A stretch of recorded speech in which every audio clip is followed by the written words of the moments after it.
One of the first women elected to the Santa Cruz County Board of Supervisors in years. With a background in social work, healthcare, and education, she's bringing fresh energy and deep experience to the job.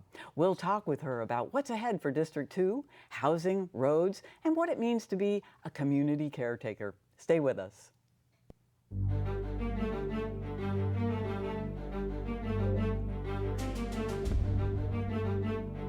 Welcome back. Joining me now, Supervisor Kim De Serpa. Welcome. Hi there. I'm so glad to have you so nice here. To see We're you. excited to talk to you. So you must be pretty excited. You're one of the first women to be on the board in years and years. What kind of experience? What do you think that's going to mean for the community? What message does that send to young women and girls here in town? Well, people asked me, why are you running? And I'll be honest, one of the reasons I did run was because there hadn't been a woman on the board in a long time, and I felt like I was sort of perfectly situated, placed, experienced to throw my hat in the ring, because I think it is important to have women on governing structures. It matters that there's a woman at the table when big decisions are made. And I do think that women bring a certain collegiality and cooperation to governing that is important in decision making. What do you think your approach will be as you bring a new perspective? Well, and I don't want this to sound campaignish, but in the campaign we had a byline which was people, not politics. And honestly, that is how I've operated. I've served on the Pajaro Valley Unified School District for 14 years. And in that time, I just tried to make really good decisions for kids and families, for students and their families, and not based on any political leanings or political capital for me personally, but really just to try to make good decisions to bring the best for the kids in the Mid and South County. Now, so I hope, I'm sorry, I want to finish answering your question. I hope to really bring that to my role on the Board of Supervisors as well. Yeah, I think that sounds important and energizing. So you have a deep background in social work and also public health. How do you think that will inform the work that you do on the Board of Supervisors? Well, let's see. I have a bachelor's and a master's degree in social work. In my master's degree, I did a specialization in social and economic development, right? Really focused on bringing wellness economically to areas that are disadvantaged. We have a county that's the second smallest in California. Our population is declining here. Our birth rate has declined in the past few years. It's very difficult to have a workforce who can afford to live here. We're facing a number of challenges. Out of the 58 counties, we're fifth from the bottom in terms of property taxes that we get to keep. So we pay a lot in property taxes, but unfortunately we can only keep about 13 cents of every dollar. And so we're literally fifth from the bottom when you look at all the counties in California. So we have some challenges here in our county. And my hope is to really focus on social and economic development so that we could bring in extra revenue somehow to the general fund so that we can really invest in our infrastructure, our roads, and our ability to provide nice things for our constituency, for our people in our county. And what I mean by that are just, retail spaces, restaurants, places that people can go and really enjoy themselves. Make sure our waterfronts are beautiful so that we can attract more tourists here to our county. I know that one of the things that, as you've mentioned, there's a lot of infrastructure stuff that we need to work on. And then there's health issues, and there's also housing issues, and we got a lot going on. It's a beautiful place to live, but it's not easy. What would be one of, if you wanted to pick one thing, what do you think is the most important thing that you would tackle first? Well, we are facing a grim budget situation, I think. We've been waiting to see what the federal administration is going to do, and we're starting to get some idea of that now because several of our grants that were due to us have been canceled. So we know that that'll likely get worse. The president is trying to really punish the sanctuary cities and counties, which of course we are one. The other thing is the state has been pretty silent on their budget, and like for example, if the federal administration decides to move forward with their reconciliation bill and is going to cut Medicaid, that's going to be disastrous, frankly, for our county in terms of our abilities to operate our hospitals successfully. They really, in particular, Watsonville relies a great deal on Medicaid dollars, and the state has been sort of silent on, are they going to help us backfill that, or like how are we going to have any relief and be able to provide the needed, very important services for people. So what is the first thing I'm going to tackle? What I'm trying to do now is just sort of get a sense of where we are budgetarily. And we got some idea of that yesterday at the supervisors board meeting, where we heard a budget presentation which aims to cut about 74 positions out of our health services agency. So I don't really have any big plans right now to tackle any one issue. Right now I'm just trying to learn the job, listen to people, see what is needed, and try to absorb what to do next in terms of our budget. On May 5th, the governor will release, I think it's May 5th, we'll probably know more on May 9th, we'll release what we call the May revise, and we'll know a lot more about how the state budget will affect us. So I'm just sort of bracing myself for that. I've been in a similar situation on the school board in 2010 when there was a series of years where they cut and cut and cut, and then I got into office there and had to even cut more when there was really nothing left. And those were very difficult times. So I've faced this before, and I'm just sort of bracing myself right now to see what we can do creatively to try to preserve jobs, preserve services, preserve our healthcare infrastructure. Yeah, it really sounds like you had this vision going forward into this, and then the rug is just pulled out from under all of that. Like now it's like, I'm putting you on the spot, like how will you do that? Before you had a plan, now your plan has kind of been shaken up. Yeah, I mean, one of my goals is just to figure out ways to increase revenue for our county. So to the extent that I'm still working on that plan, because I can't do it alone, right? Yeah. Do you have like the outline of the concept of a plan that you would share, or do you want to keep this mum until you got it nailed down?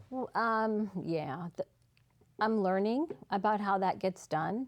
Our county has one person who's an analyst who's focused on economic development, and so that I think he needs help.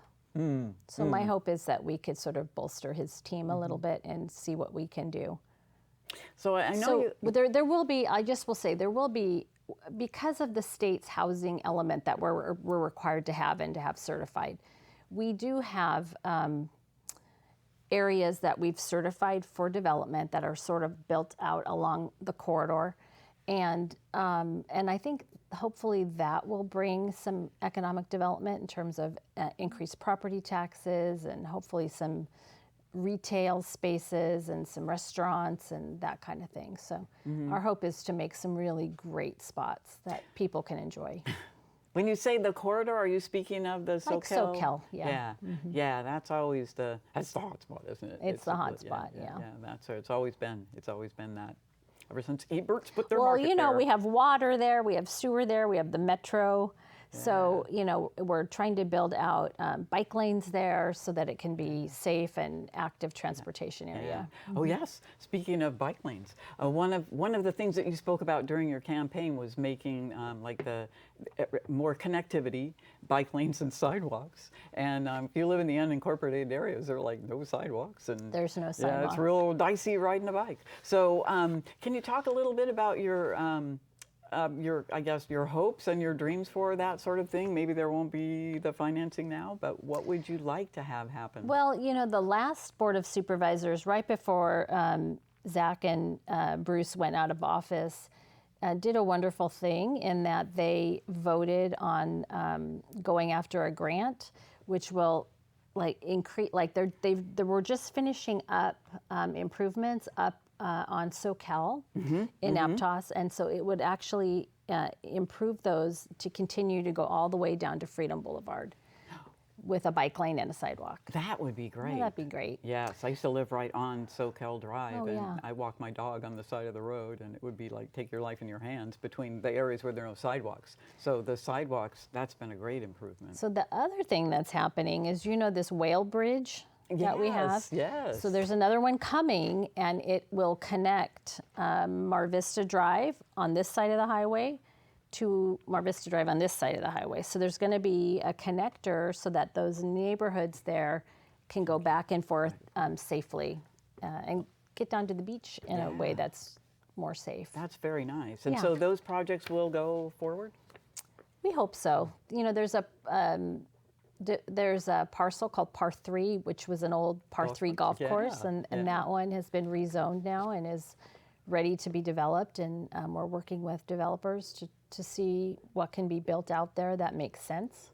Would that be like housing or Housing, retail? Or, absolutely, housing. yeah. That would be a great, it backs right up to housing. Yeah, so that's we perfect. had a plan there to do some low-income housing, a tower for seniors, a tower for families, and then to do some townhouses there, sort of that missing middle.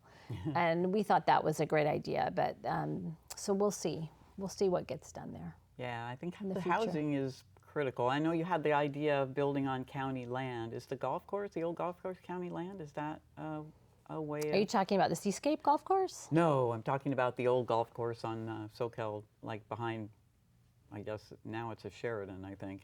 It's, Are you talking about the Par 3? Yeah. Yeah, that's what I was just talking about. yeah, that's what I meant. Is that the one you That is the one, yeah. Yeah, That is the yeah. one. And so that would be, so that's interesting. So there would be, yeah, that would be a nice spot for some. For I some think more it would be, housing. yeah. Yeah, it's a perfect spot.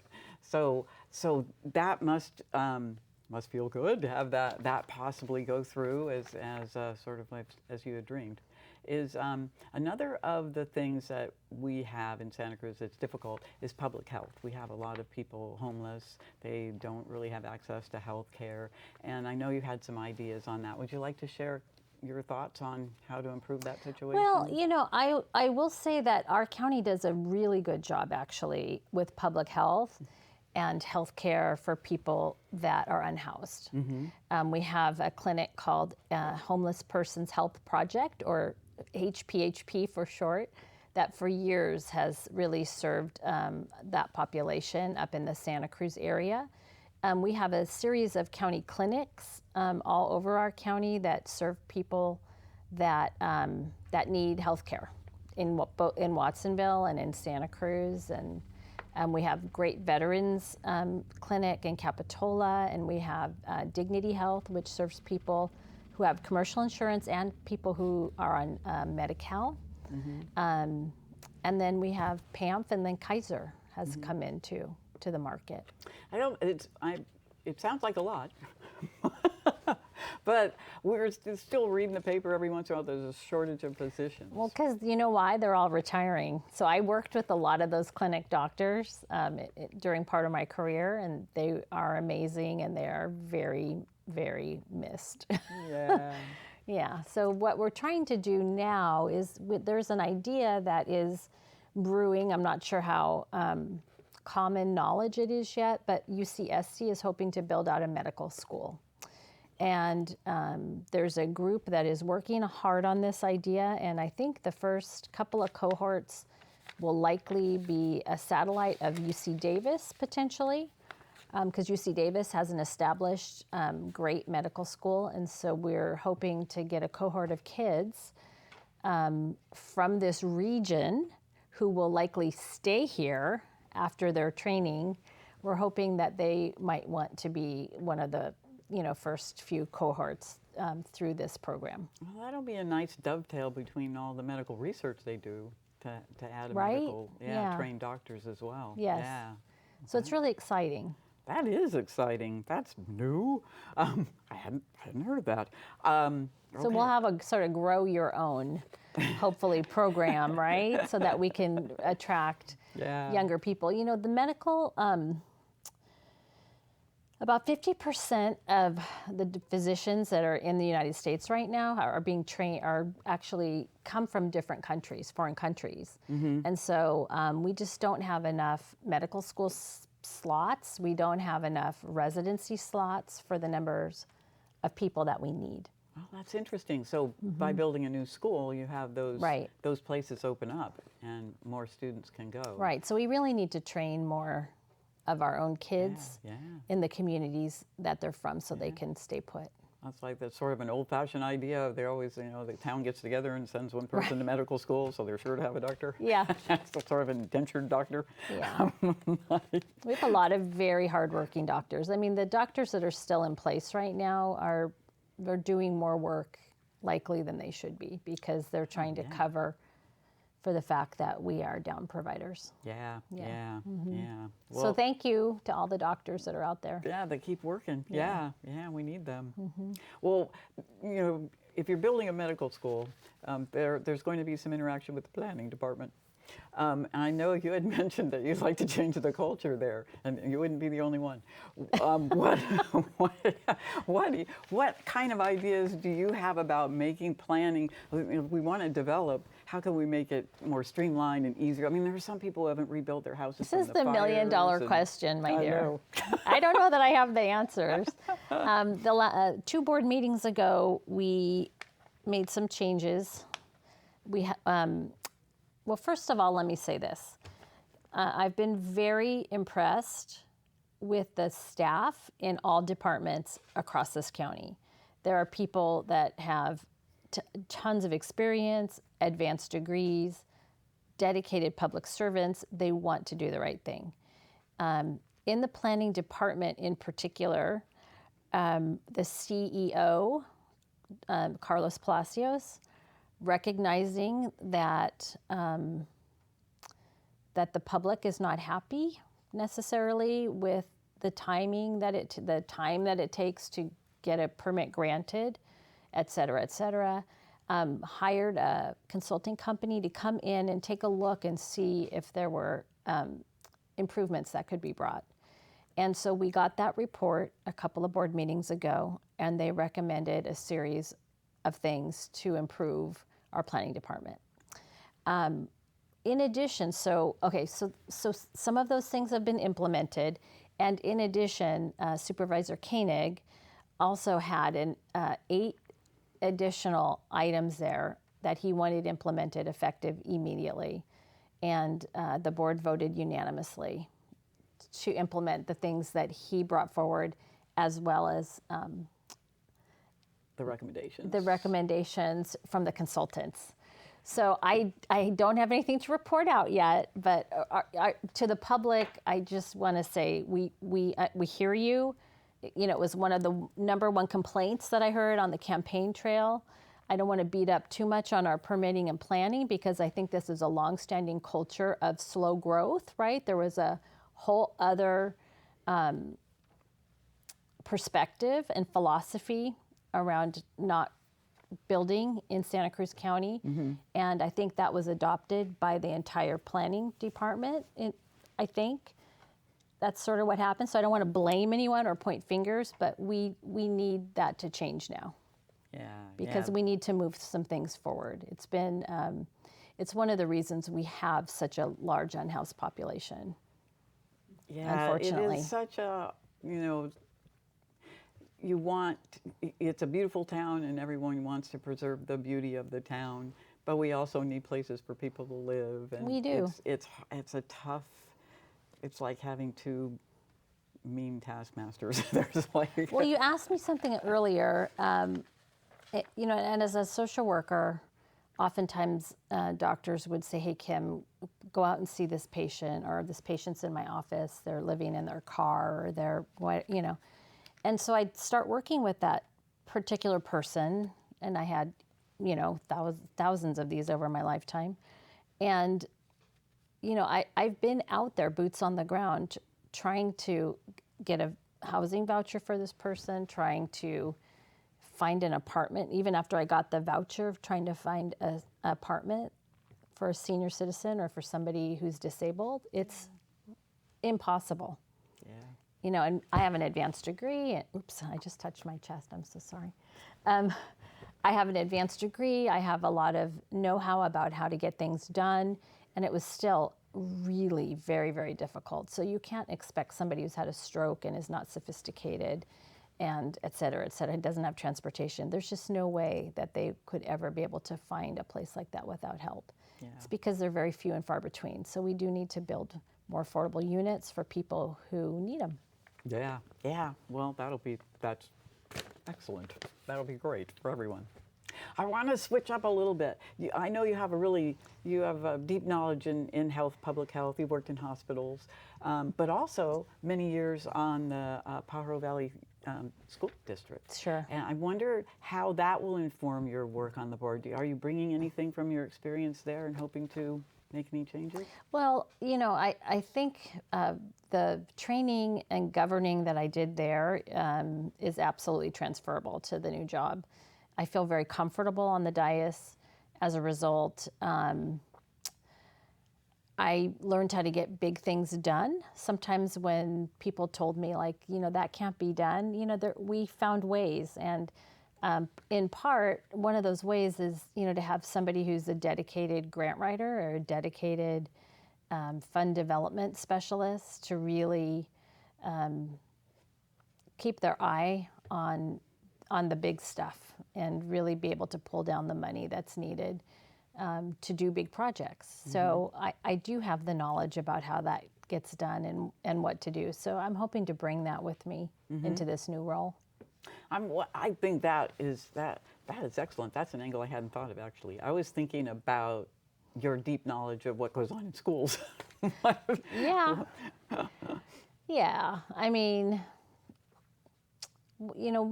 I'll just tell you about one of the things that I feel good about, that I affected some change in the school district. So when I first came to Pajaro Valley, in closed session, we would get, in those days it was paper, I'd get probably a stack of papers this big on a single child who was set to be expelled. They were coming to us and saying, we're expelling this kid, here's why. So I'd get this, just deep history about this kid and all the bad things that he had done or she had done, and why they should be expelled out of the district. And not one shred of information about what the school district did to prevent that.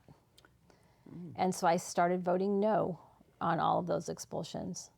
And slowly we changed the culture so that kids no longer needed to be expelled, that we started actually providing prevention services and serving kids in a different way so that we could retain them in the district.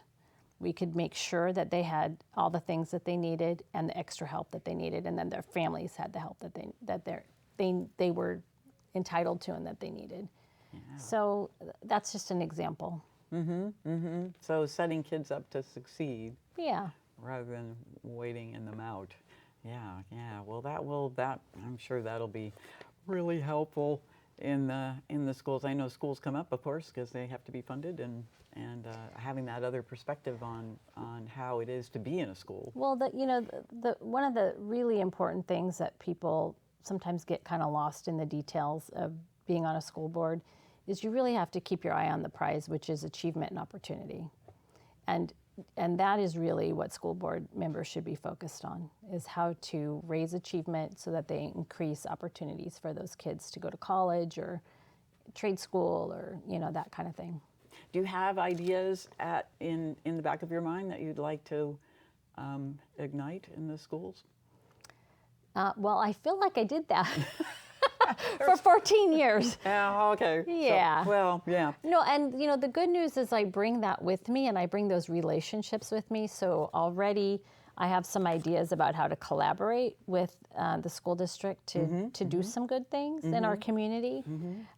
So stay tuned for that. Yeah, yeah. Well, that's what I think. You can bring them now to the whole county. Maybe talk to other supervisors and start new ideas. Yeah, the Pajaro Valley Unified School District serves half the kids in this county. Yeah. And they have some amazing, amazing programs to serve those kids and families. We have this unbelievable extended learning program. If you haven't had the school district on in a while, it would be nice to have Heather Contreras come with her director of extended learning.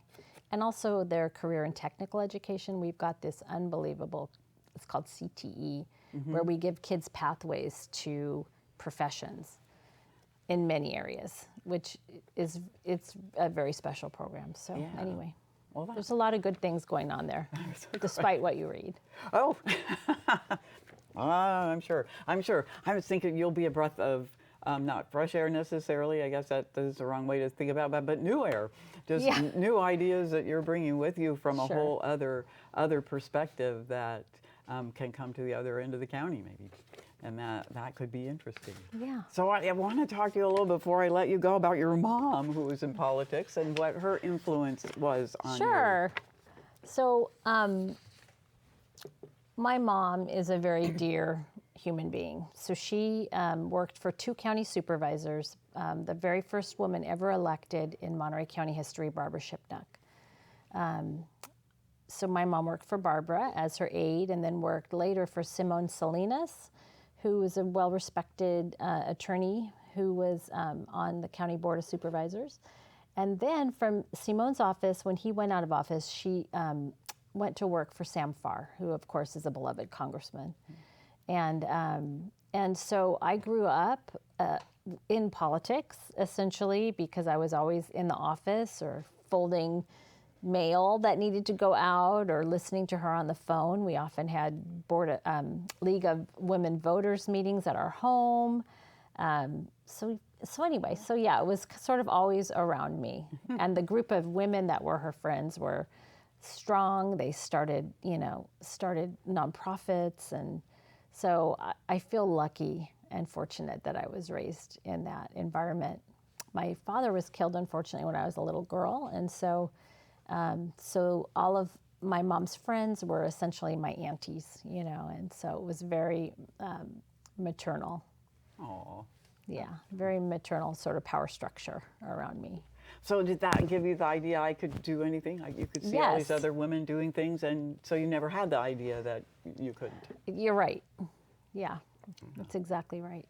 Well, Supervisor Kim De Serpa, thank you so much for stopping by and talking to us. I really appreciate your taking the time. Than's for the opportunity. Oh, you're so welcome. It's really great. I hope I get to talk with you again. Oh, I hope so too. And we thank you at home for watching as well, and we hope we see you again as well. Thank you so much for joining us on Elected Spotlight. I'm Becca Reed for Community Television. Good night.